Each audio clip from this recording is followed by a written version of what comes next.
Good morning, everybody. We're going to go ahead and get started here. My name is Tyler McLeod. I'm a senior network engineer for High Point. We're going to be talking about Wi-Fi 6E this morning. I don't have a ton of slides. Feel free to ask questions and interrupt the conversation or interrupt my presentation. I'm not big on slides. I don't want to bore people to death. So let's kind of get into it. Wi-Fi's been around for a long time. As you can see that the first Wi-Fi 802.11b came out was actually, what does it say here, 1985, 2.4 gigahertz and 5.8 gigahertz band. So it's been out for quite some time. What was that, 35 years, 37 years, so it's been out there for a while. Then we had some more spectrum opened up, so 5 gigahertz Uni 1 band and Uni 2A band, right, more spectrum.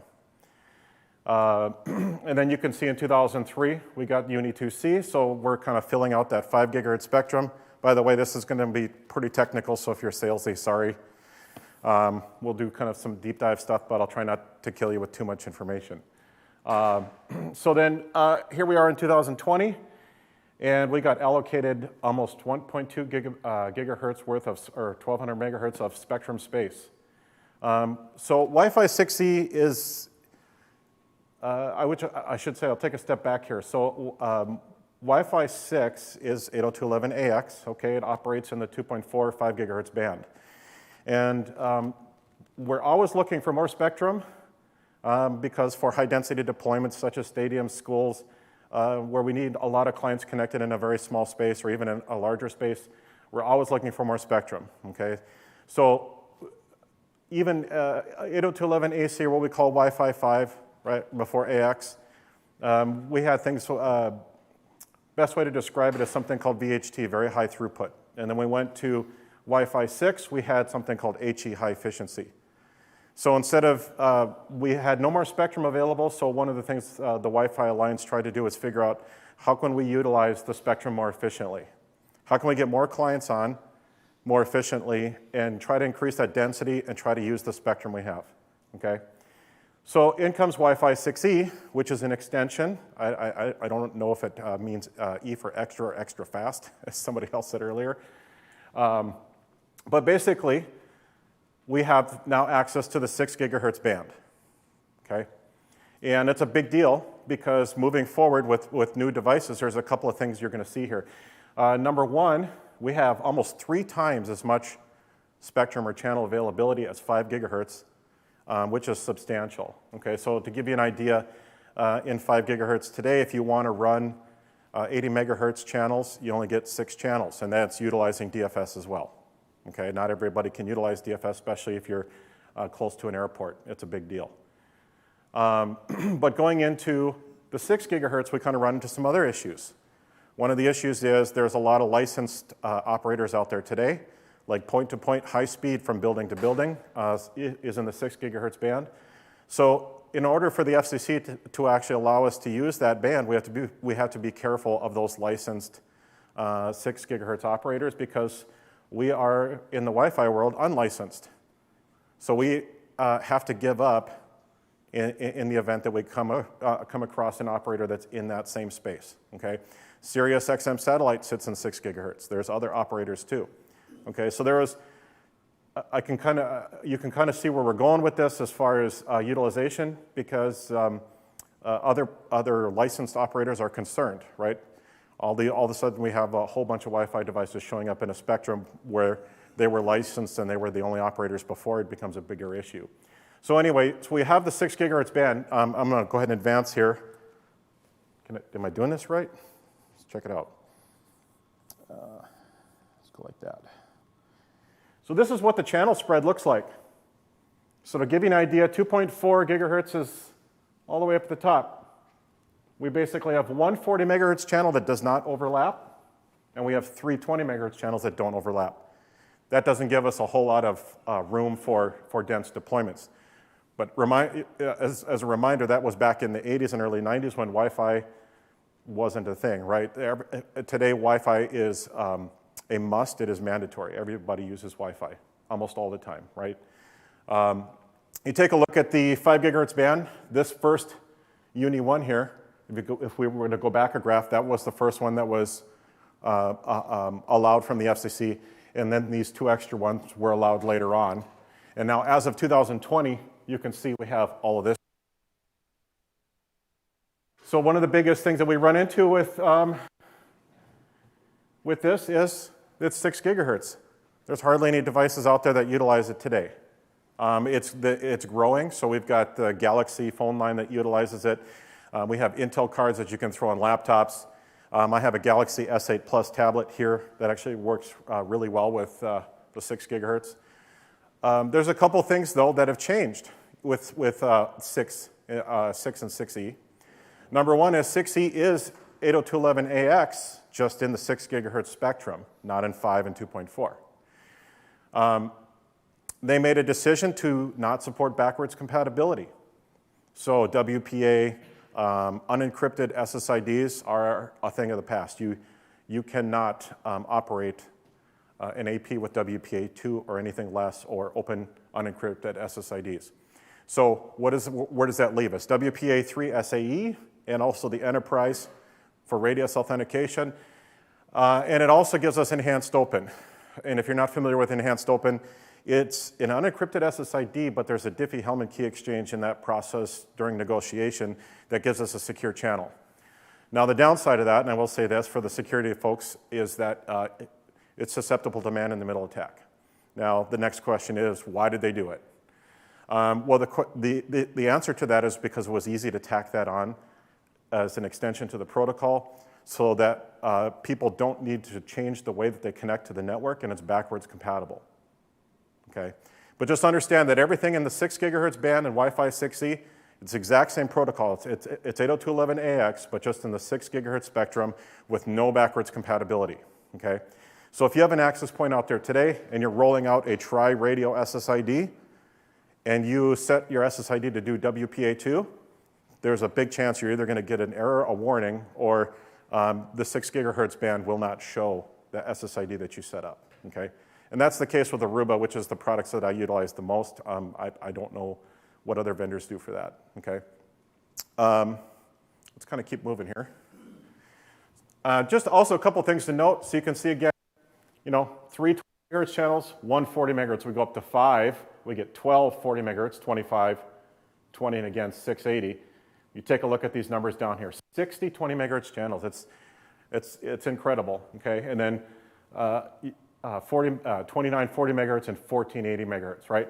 So then the next question is, or a lot of times the question becomes, can I use these larger channels now? Yeah, the answer is yes. You totally can take advantage of 80 megahertz. Like if you were to do this in a very dense place like a football stadium or somewhere else with only 6 channels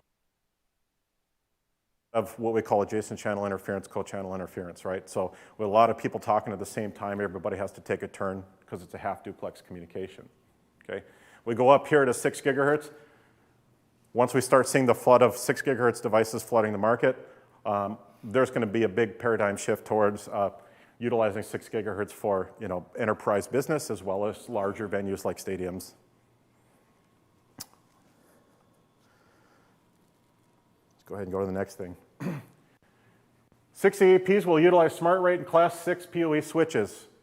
Most of the negotiated rates that are available with 6E out there today, I think it's 4.8 gigabit per second if you were to use, I think, 8x8 MIMO streams, which is never going to get used, to be honest with you. Most handsets, as you'll see, I think, is it in this slide? Probably not. We'll see it a little later. Oh, there it is right here. We'll get down to that. So with same SSID in all 3 radios, right? So we can actually utilize the same SSID. We can utilize band steering just like we do today. And clients can freely move back and forth between bands. If the signal's good enough with 6 gigahertz, we can definitely take advantage of wider channels, 160 megahertz channels, okay, and a lot of 80. That way you get higher throughput, a lot of higher client density, okay? Don't mix Wi-Fi 6E with Wi-Fi 5 and 6. What that basically means is if you're deploying Wi-Fi 6E in your environment, don't throw a Wi-Fi 5 access point in the same area. You want either Wi-Fi 5 or Wi-Fi 6 or Wi-Fi 6E. And the reason behind that is because a lot of clients out there, even to this day, the client is in charge of what it connects to.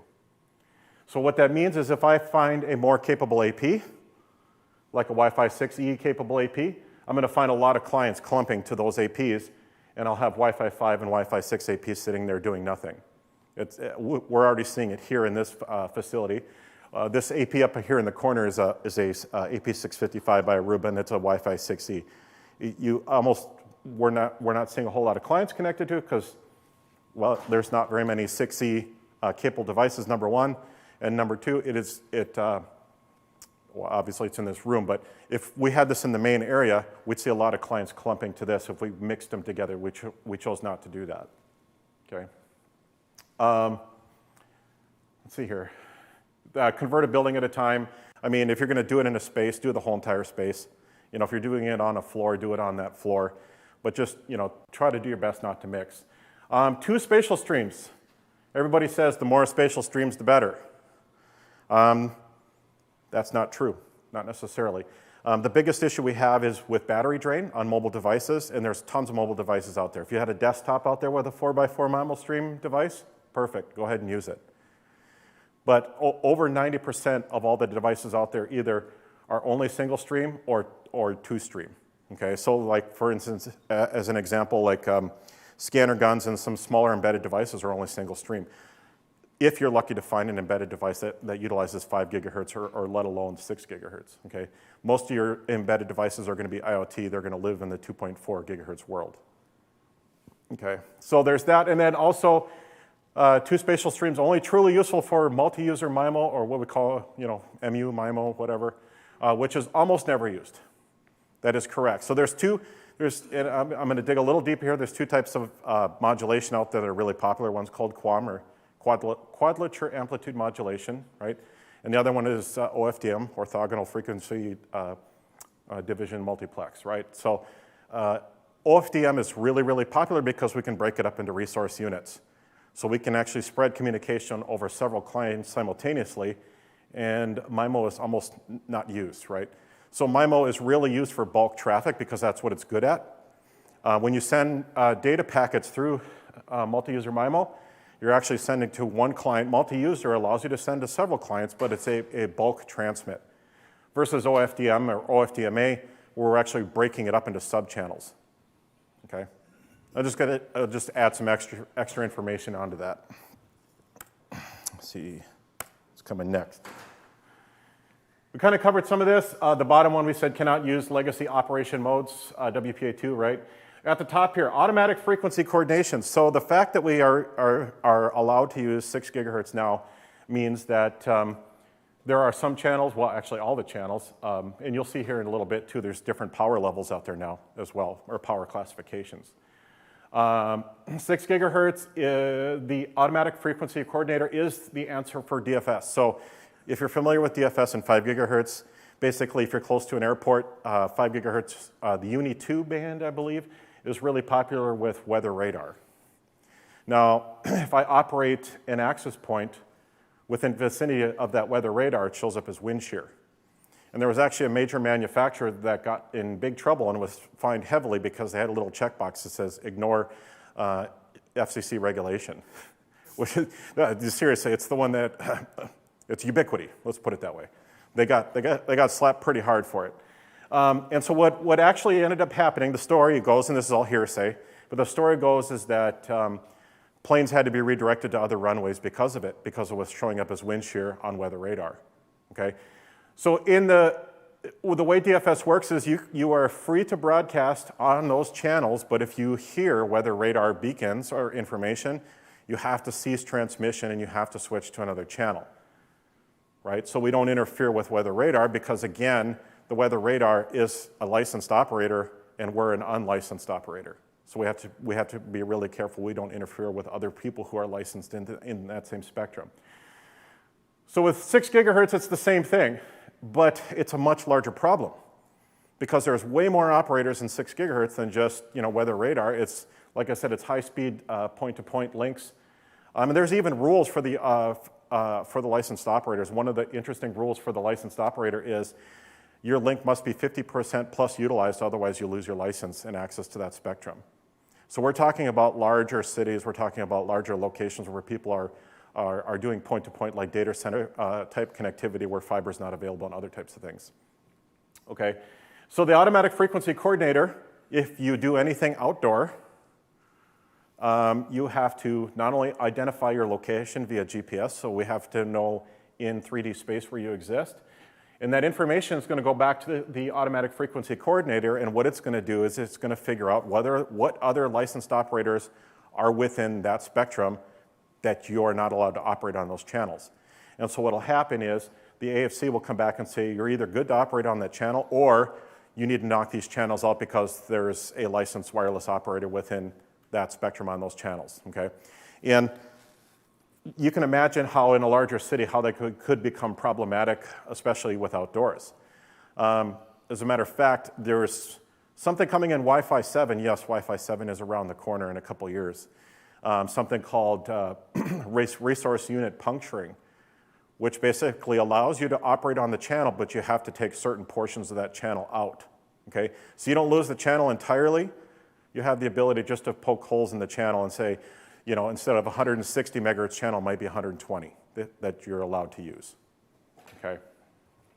Yeah, required for external antennas, required for outdoor APs, required for standard power.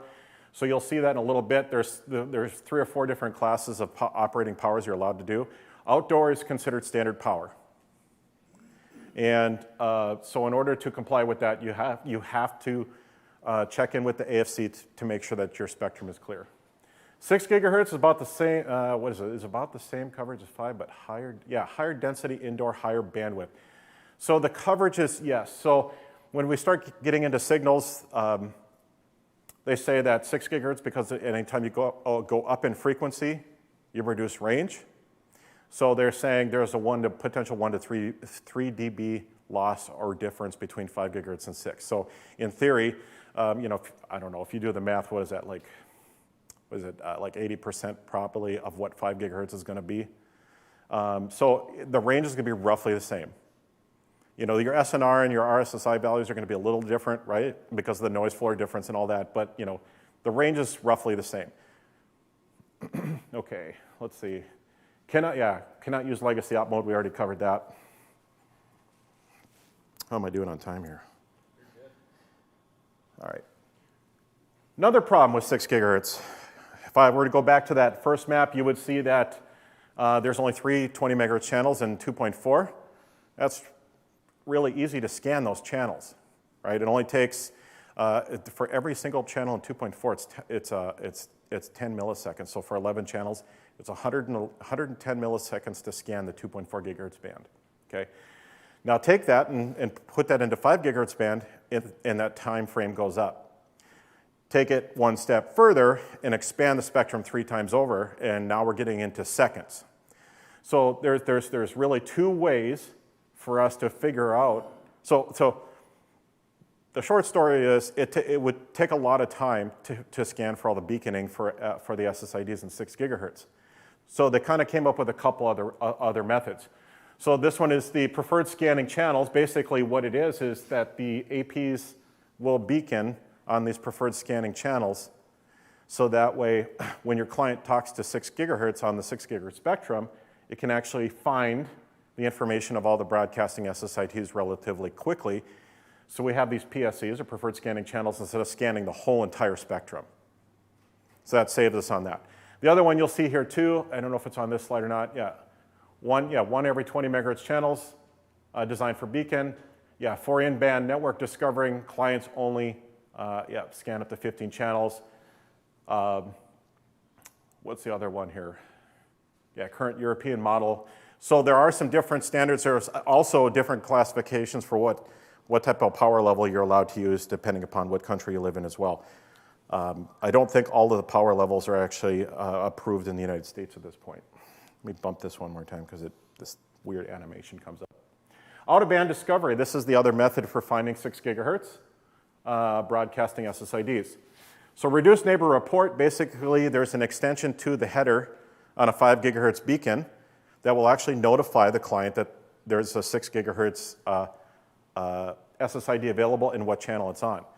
So if you connect to a 5 gigahertz SSID with your client and your client is 6 gigahertz capable, it will have the ability depending upon drivers, to take a look inside of that header packet and say, there's 6 gigahertz is available.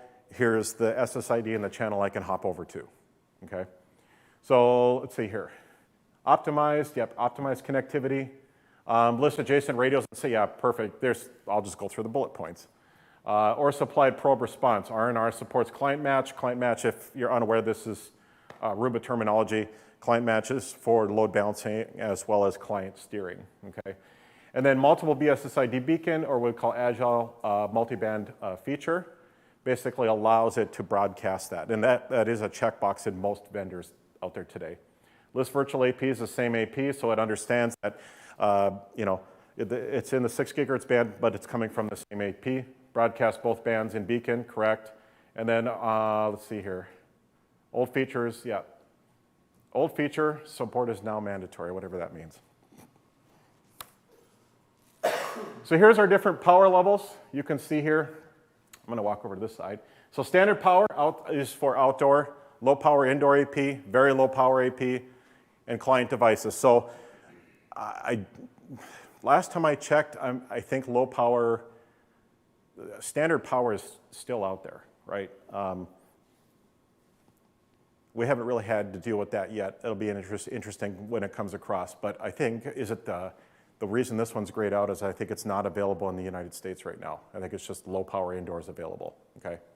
So any AP that is indoor that does not have external antennas on it is going to utilize the low power indoor. It will not be capable of doing standard power because it's not an outdoor-based AP, okay? And even the indoor APs, most of them now still have GPS receivers in them. I know all the Aruba products do.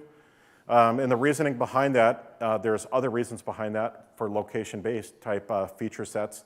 But also, there's a teaser out there that at some point the indoor APs may be able to use standard power inside, but not right now, okay?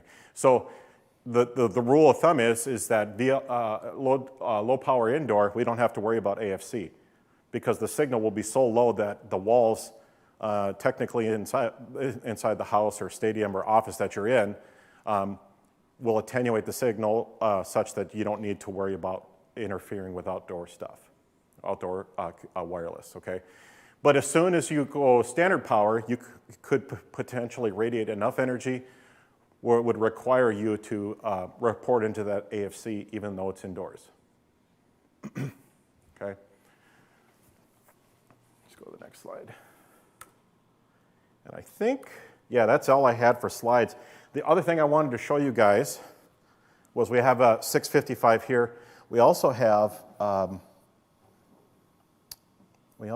let's see if I can get this fired up now. So we have a Ekahau Sidekick. I don't know how many of you are familiar with that product, but basically what it allows us to do is view spectrum in real time. And what I wanted to do was show you guys what that 6 gigahertz spectrum band looks like and how quiet it is because there's no devices in there. If any of you have a Wi-Fi 6E compatible phone like a Pixel 6 or an S20 or any of the Samsung phones, you can actually disconnect and reconnect to Hippocon here, and you'll actually connect to this AP and you'll see the 6E icon in your phone. So let's see if we can get this to show up here. This is going to go perfect. Let's go to live. Let's wait for this to populate. So this is currently the 5 gigahertz band, and you can see this. So if anybody, actually, let's see if I'm on, this one's only 5. So I'll run a speed test just to show you that we're actually viewing this spectrum in real time. So I'm going to do a speedtest.net speed test. And as soon as I start the speed test, you'll see the traffic. So see how it's starting to get really red hot like that? That's actually the real live exchange of RF energy in the air. And so this tool allows us to visualize that in real time. Now, one of the big uses one of the big benefits of having 6 gigahertz or Wi-Fi 6E is we can use those bigger channels, right? So these larger ones in the 5 gigahertz are 80 megahertz, and these narrower guys here are all 40 megahertz, and then the even narrower ones are 20, okay? When I switch over to the 6 gigahertz band, what you're going to see is you're going to see how even 160 megahertz channel looks like an 80. And here we are. It's non-existent because there's hardly anything in there today. There's a few devices on here, we can see. So in my demo here, I'll show you, and you probably won't be able to see this very well, but I'm going to go ahead and negotiate on 6E, and we'll do the same speed test. And you can see that it's actually utilizing that 6 gigahertz band. So I'm going to go ahead and shut this off.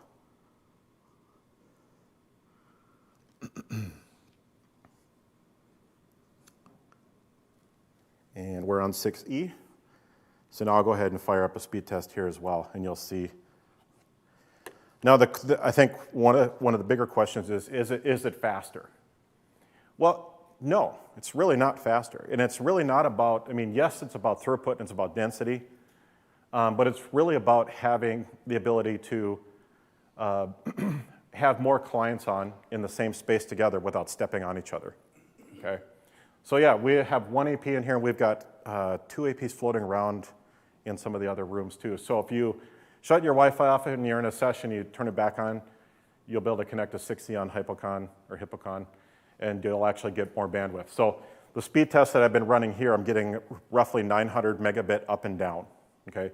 So if I had this connected to a multi-rate gig switch where it would do 2.5 or 5 gigabit, the PHY rate on my client here is 2.4 gigabit per second. And in the world of Wi-Fi, 60% of that is what I'm going to get realistically. So I could, in theory, I could burst us probably as high as 1.7 or 1.8 gigabit per second on a 160 megahertz channel with 2 spatial streams, okay?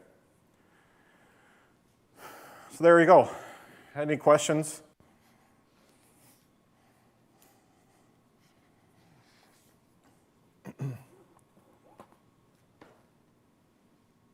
Looks like someone's running another speed test because that's not me.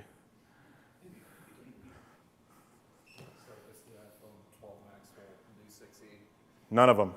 And I'm really supremely disappointed in Apple, honestly, because I like their products. But even the brand new iPhone 14 Pro and Pro Max, which are the largest phones in their lineup, were announced yesterday, and none of them do 6E.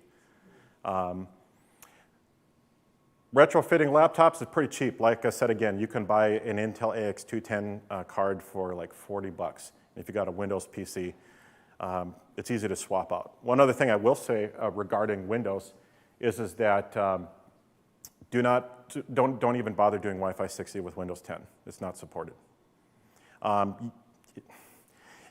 If you can find the right driver, but it's a special version of driver, and it functions horribly. Windows 11 has native support for 6E in it going forward. So if you're in the enterprise environment and you're looking to upgrade to brand new 6E access points, highly recommend Windows 11 for it. You'll just have a better time, hands down. So